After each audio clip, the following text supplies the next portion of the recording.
What's up? Quick hit here. Tyrann Mathieu was on Up and Adams at Arrowhead, and when asked about a return to Kansas City, he didn't slam the door. In his words, he isn't gonna say no, which immediately lit up Chiefs chatter across social feeds. That line, short, headline ready, is why every outlet started asking the same question. Could the Honey Badger realistically rejoin the club this season? Let's be clear on two facts first. 1. Mathieu officially announced his retirement in late July 2025, so this is a straight veteran comeback rumor, not a current player shuffle. If the Chiefs were to even consider him, they'd be looking at a player coming out of retirement, which carries a different set of hurdles than signing an active free agent. 2. The Chiefs' safety picture had a scare in Week 13 when Brian Cook exited with an ankle injury. Early reporting from ESPN and other outlets suggests the worst was avoided. Cook appears to have avoided a high ankle sprain, but that kind of mid-season wobble is exactly what sends teams into rumor mode when a veteran with ties to the clubhouse is available.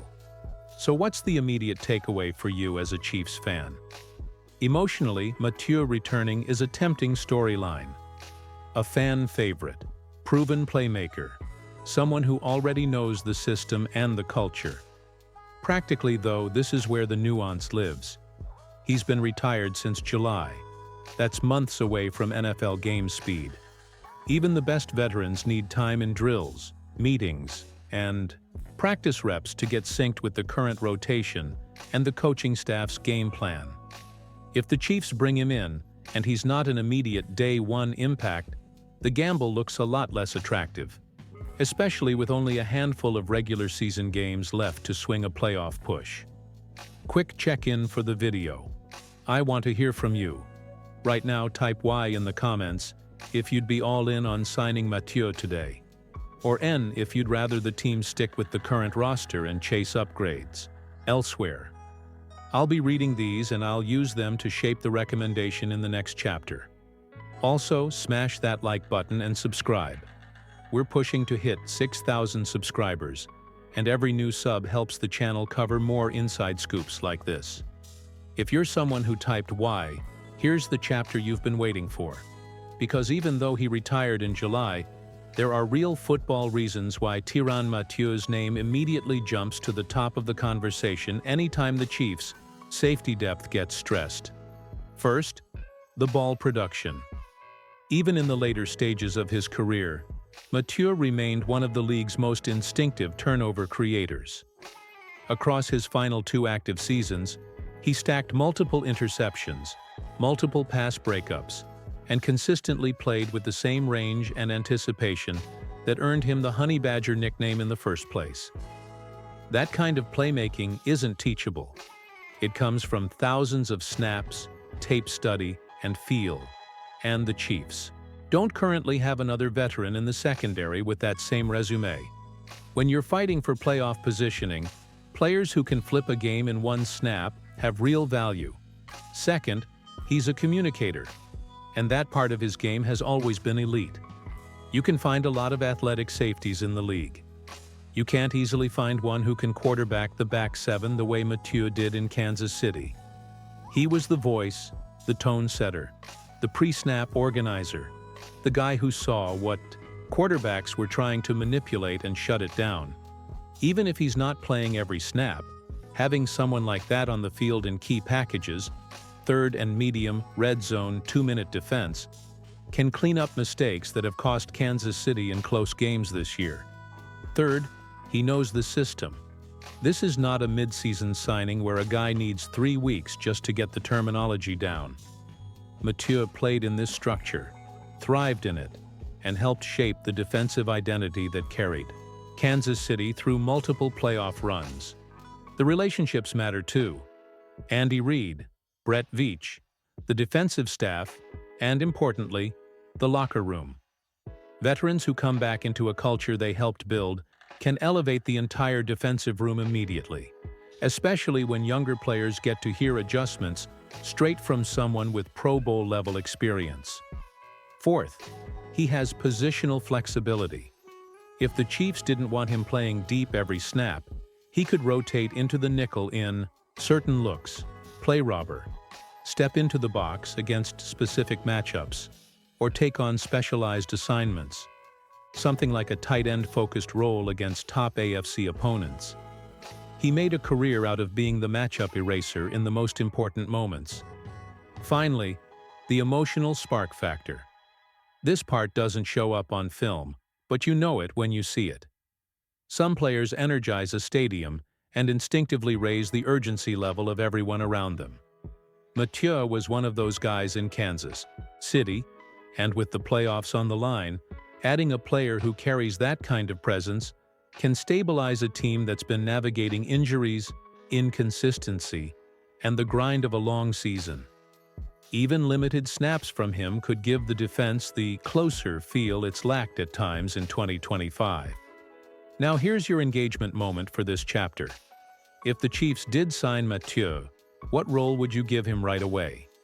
Drop one of these in the comments. Deep safety. Nickel, slot rotation. Red, zone specialist. Mentor, limited snaps. Pick one role and keep it to one line. And don't forget to like the video and subscribe. The push to 6,000 subscribers is still rolling, and it helps more Chiefs fans find these breakdowns. Alright, let's flip the coin. Because as exciting as the rumor is, there are real practical reasons why this move could fall apart fast. And honestly, these are the same concerns that front offices around the league weigh every time a veteran hints at a comeback. First, the shape question. Tyrann Mathieu didn't retire in March or April. He retired in July, right before training camp. That means he hasn't been in an NFL structure, hasn't been in a coordinated strength and conditioning program, and hasn't been taking live practice reps in nearly half a year. You can be in gym shape, you can be in TV appearance shape, but NFL shape is its own monster. You can't fake the tempo, the suddenness, the pattern recognition, or the stamina it takes to play 40, 60 competitive snaps. And if he can't get there quickly, the Chiefs would essentially be burning a roster spot at the most critical part of the season.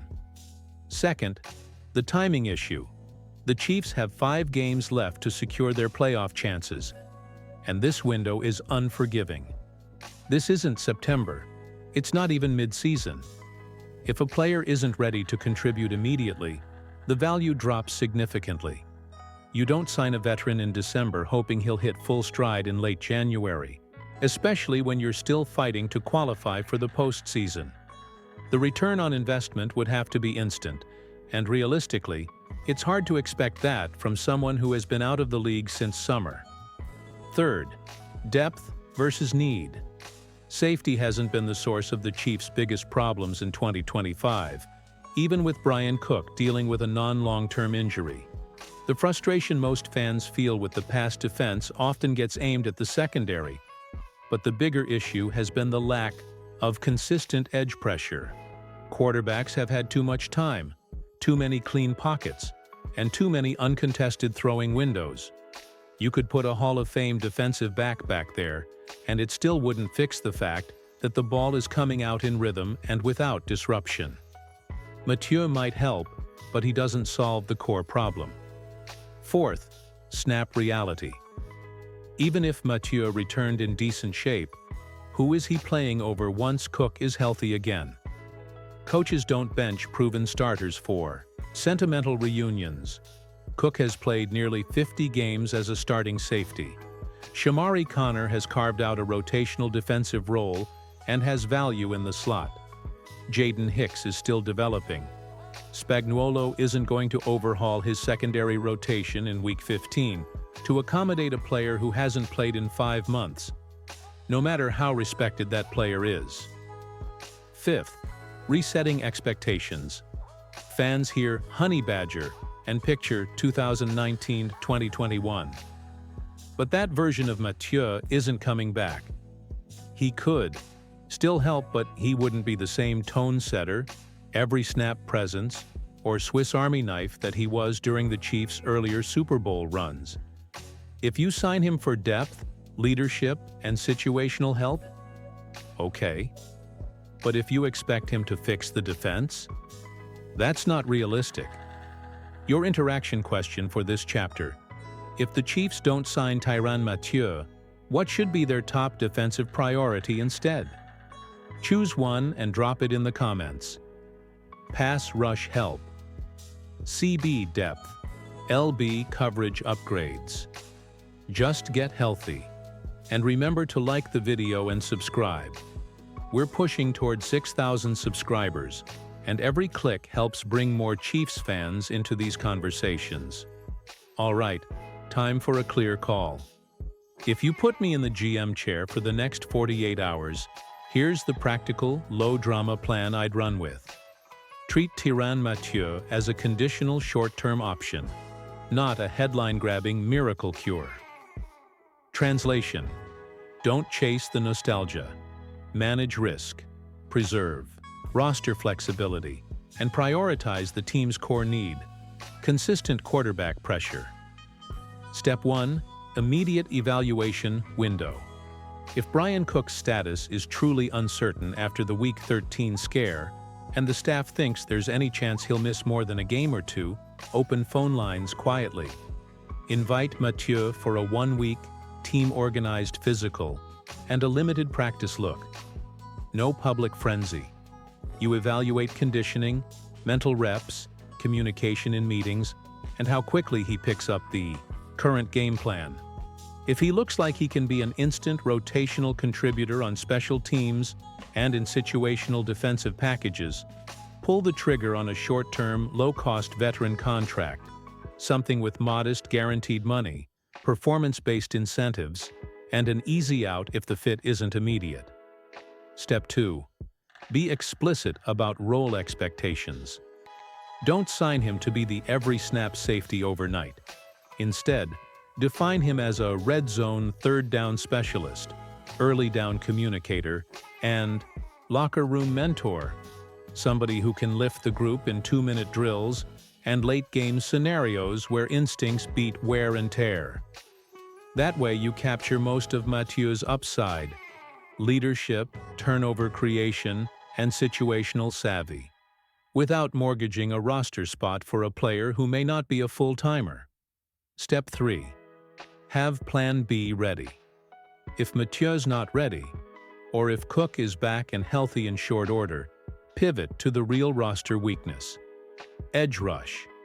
The Chiefs can't outcover poor pressure. Use the remaining roster maneuvering power, practice squad elevations, a small trade chip, or a late-season waiver claim to chase an edge rusher who can immediately reduce quarterback's comfort in the pocket. That move addresses the root cause of the pass defense numbers you've been seeing. If you're forced to choose one short-term splash, I'd prioritize a pass rush upgrade over a sentimental safety signing. Step 4. Keep development in mind. Don't block Jaden Hicks's path if he's trending positively. If a short-term Mathieu deal happens, make sure it's structured to preserve younger players' opportunities, perhaps as a mentor who plays only in specific packages, while Hicks and others continue to see developmental snaps. Bottom line for you as a fan: signing Mathieu could be smart only if he's truly ready to contribute in clear, limited ways, and if the team has a real immediate need with Cook out. Otherwise, keep the roster flexible and put energy into getting better. Pressure on opposing quarterbacks. That is the fastest route to meaningful defensive improvement this season. Final interaction for the video. Pick one comment below. Which would you prefer the Chiefs do right now? Sign Mathieu short-term.